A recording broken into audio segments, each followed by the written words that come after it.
एक छोटे से गांव में एक गरीब किसान रहता था।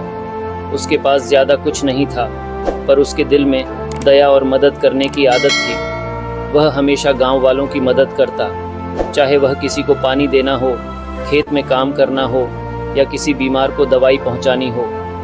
एक दिन गांव में एक बूढ़ी औरत आई। वह बहुत ही कमज़ोर और भूखी थी।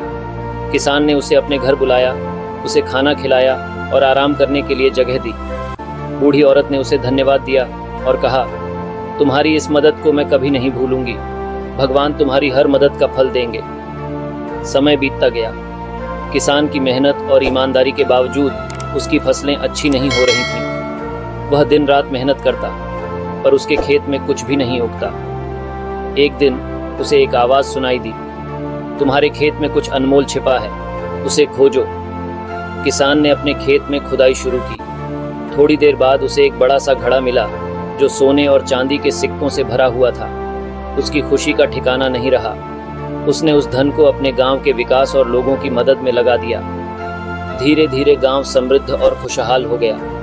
हर कोई किसान की तारीफ करता और उसकी मदद करने की आदत को सराहता। बूढ़ी औरत की बात सही साबित हुई। किसान की नेक दिली और मददगार स्वभाव का फल उसे मिला। इस कहानी से हमें यह सीख मिलती है कि अच्छा कर्म कभी व्यर्थ नहीं जाता।